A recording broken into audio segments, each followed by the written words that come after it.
हुई है और वो तुम्हारे घरों से तुम्हें बेघर करने की कोशिश में लगे हुए हैं। एक बात याद रखो, मैं आज के इस मिंबर से उन्हें पैगाम दे करके जाता हूँ, तुम क्या तुम्हारे बाप दादाओं ने भी उखाड़ने की कोशिशें की हैं।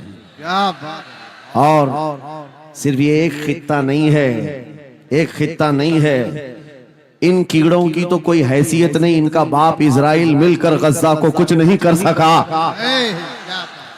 कत्ल करने का मतलब फना करना नहीं होता। इजराइल जैसी जालिम ताकत जिसके पास सुपर पावर ताकतें, पेट्रोट मिसाइल भी हैं। दादा अमेरिका साथ में खड़ा हुआ है, यूरोपीय यूनियन साथ में खड़ी है और निहत्ते कंकरियां लेकर खड़े होने वाले बच्चों का मुकाबला कर रहे हैं। और एक दो नहीं, 10,000 से ज्यादा कत्ल भी कर डाले, बच्चों को मार भी दिया, लेकिन पेट नहीं भरा, डर खत्म ही नहीं हुआ। वो डर अभी भी खत्म नहीं हुआ। हजारों को कत्ल तो कर लिया, लेकिन रात की नींद और चैन अभी भी बेकार है, गारत है, क्योंकि उन्हें अंदाजा है इस बात का कि इनमें एक भी जिंदा बाकी रह गया तो कल का वो सलाहुद्दीन बन सकता है। क्या बात। तारीख दोहराई जा सकती है। तुम्हारे इलाकों को उखाड़ फेंकने और इसको बेघर करने की एक ही साजिश होती है कि ये गुलामाने उम्मते मुहम्मदिया में रसूल पाक सल्लल्लाहु ताला अलैहि वसल्लम की इस उम्मत में कोई शेर बेदार ना हो जाए, वरना कुत्तों की नींद हराम करके रख देगा। क्या बात। मेरे अजीजों, अपनी वैल्यू समझो, अपनी हैसियत समझो।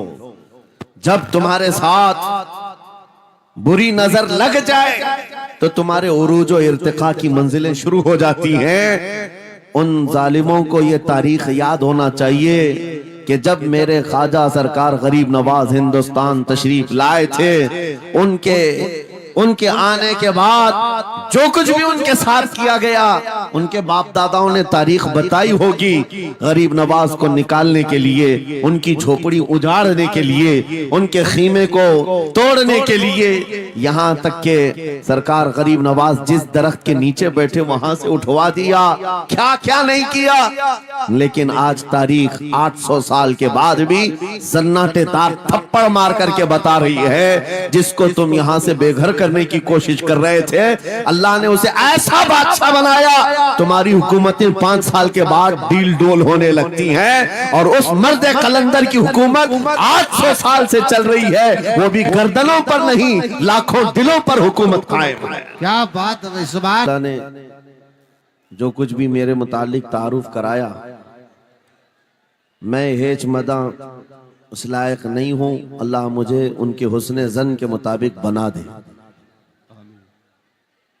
यकीनन वो मेरी सोहबत नहीं, बल्कि मैं उनकी सोहबत हासिल किया।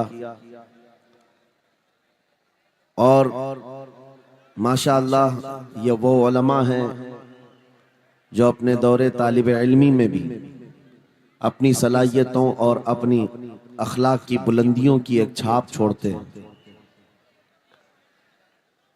हमारा इंट्रोडक्शन तो सिर्फ इतना ही है जो दुनिया आज हमें पहचानती है। या रसूल अल्लाह, तेरे इश्क की बदौलत मुझे जिंदगी मिली है। क्या बात है। मेरी बात बन गई है तेरी बात करते करते। है जो जिंदगानी बाकी ये इरादा कर लिया है, तेरे मुनकिरों से आका मैं मरूंगा लड़ते लड़ते। क्या बात है। बड़ी अजीब बात है। मैं आप हजरात के दरमियान यहाँ आया, इलाके की जोग्राफियत मालूम करना मेरी आदत रहती है। इत्तेफाकी बात है,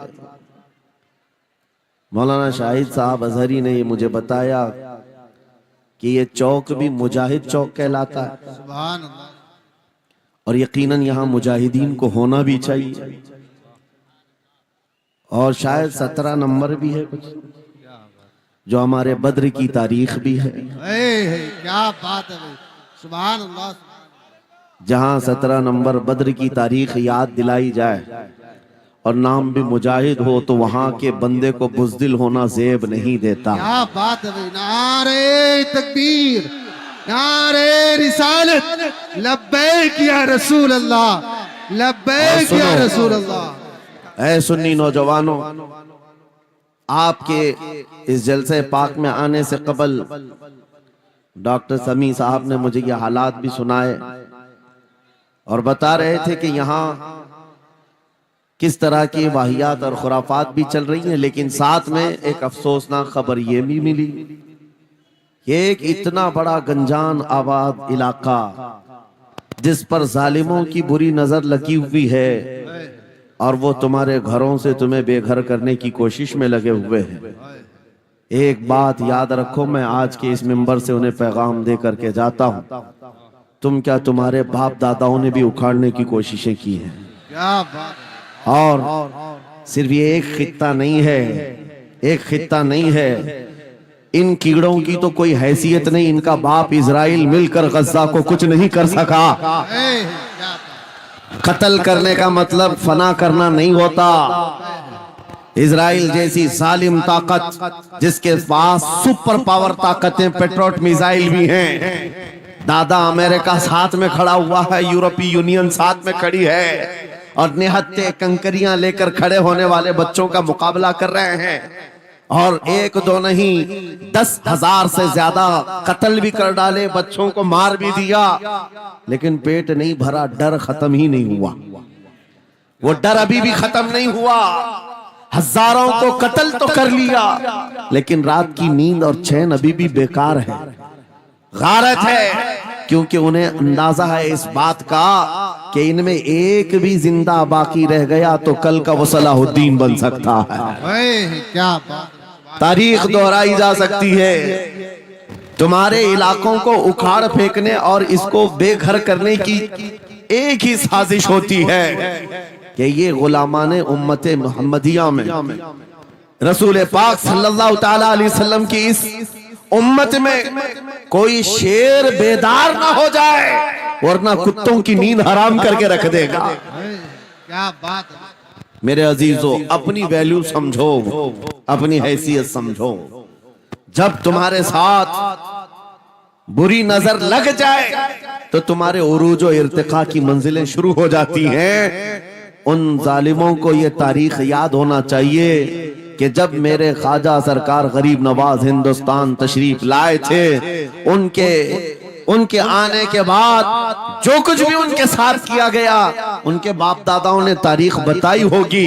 गरीब नवाज को निकालने के लिए, उनकी झोपड़ी उजाड़ने के लिए, उनके खीमे को तोड़ने के लिए, यहाँ तक के सरकार गरीब नवाज जिस दरख्त के नीचे बैठे वहां से उठवा दिया, क्या क्या नहीं किया। लेकिन आज तारीख 800 साल के बाद भी सन्नाटे तार थप्पड़ मार करके बता रही है, जिसको तुम यहाँ से बेघर करने की कोशिश कर रहे थे, अल्लाह ने उसे ऐसा बादशाह बनाया, तुम्हारी हुकूमतें 5 साल के बाद डील डोल होने लगती हैं। और उस मर्द कलंदर की हुकूमत 800 साल से चल रही है, वो भी गर्दनों पर नहीं, लाखों दिलों पर हुकूमत कायम है। क्या बात है। सुभान अल्लाह। कुरान में अल्लाह फरमाता है, वो अम्मा मा यनफउन्नास फयमकुतु फिल अर्द, जो लोगों को नफा देता है वो जमीन में बरकरार रहता है।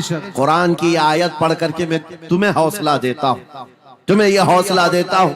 अल्लाह ने कुरान में फरमाया, इन्ना अर्दी वासिआ, मेरी जमीन बहुत कुशादा है, मेरी जमीन बहुत कुशादा है। रब ताला फरमाता है, वलक़द कतबना फी ज़बूरी मिन बादि ज़िक्र अन्नल अर्द यरिथुहा इबादियस सालिहून, हमने ज़बूर में ये लिख दिया है कि हम इस जमीन का वारिस नेक बंदों को बनाएंगे। सुभान अल्लाह। आप इस बात के खौफ में न रहे, इस बात के खौफ में न रहे। अजीजा ने गिरामी वक़ार, जो काम तुम्हें करने के लिए कहा गया है वो क्या है? वो एक ऐसा इनकलाब इस जमीन से आना चाहिए, एक ऐसा इनकलाब। आपको मैं एक बात बता दूं तारीख में, जो तुम्हारी सिचुएशन और तुम्हारी हालत के मुताबिक हो, मैं वो बात करने की कोशिश करता हूं ताकि तुम्हारे दिल पर असर हो।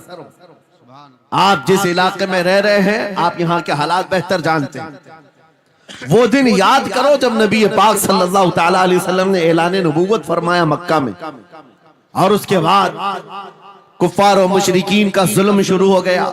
गरीब सहाबा को पकड़कर मारते थे, हजरत बिलाल हबशी, हजरत खुबैब इब्न अदी, हजरत खब्बाब इब्न अल-अरद, हजरत जैद बिन दसना, हजरत अम्मार बिन यासिर, ये वो सहाबा हैं जिनको सिर्फ मारा नहीं गया है, आग में तपाया गया है। सब कर लिया। मॉब लिंचिंग मक्का के जालिम करते थे बहुत। और एक दिन ऐसा आया, तवज्जो, मैं जो कहने जा रहा हूं, नबी पाक सल्लल्लाहु ताला अलैहि वसल्लम हरम पाक में दाखिल हुए, मस्जिद हरम में आए। खाने काबा की चाबी उस वक्त उस्मान बिन शैबा के पास हुआ करती थी, जो ईमान लाए हुए नहीं थे। ये हजरत उस्मान गनी नहीं है, वो दूसरे उस्मान है। उस्मान बिन शैबा के पास काबे की चाबी होती थी। हुजूर पाक सल्लल्लाहु अलैहि वसल्लम ने उनके पास आकर के कहा, उस्मान काबे की चाबी दो, दरवाजा खोल के मैं अंदर जाना चाहता हूं। उन्होंने कहा, नहीं, तुम हमारा दीन छोड़े हुए हो, हमारे दीन से तुम बरगश्ता हो, मैं तुम्हें काबे में अंदर आने नहीं दूंगा। किससे कहा? कायनात के आका मौला रसूलुल्लाह। हुजूर ने कुछ नहीं कहा।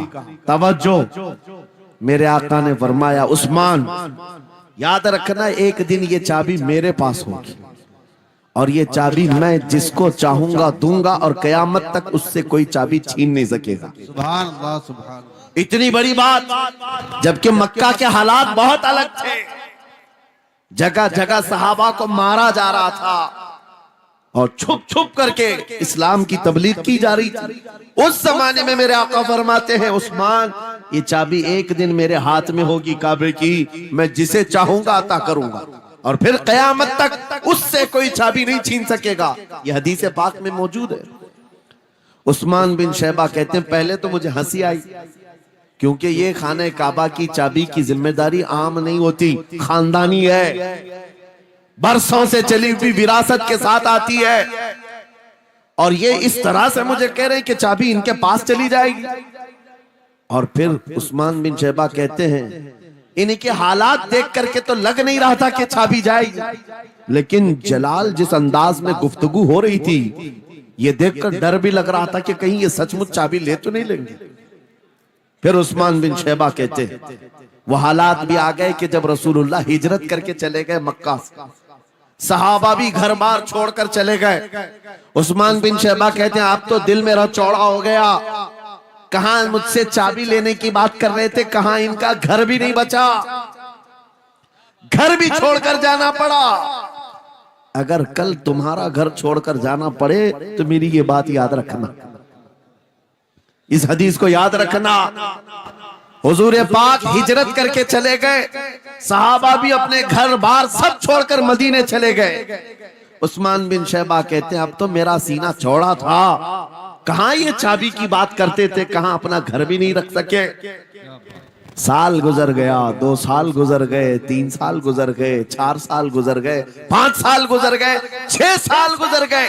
हिजरत के बाद फिर वो दिन आ गया जब नबी पाक सल्लल्लाहु अलैहि वसल्लम 10,000 सहाबा के साथ 20 रमजानुल मुबारका को मक्का में फातह मक्का बनकर दाखिल हो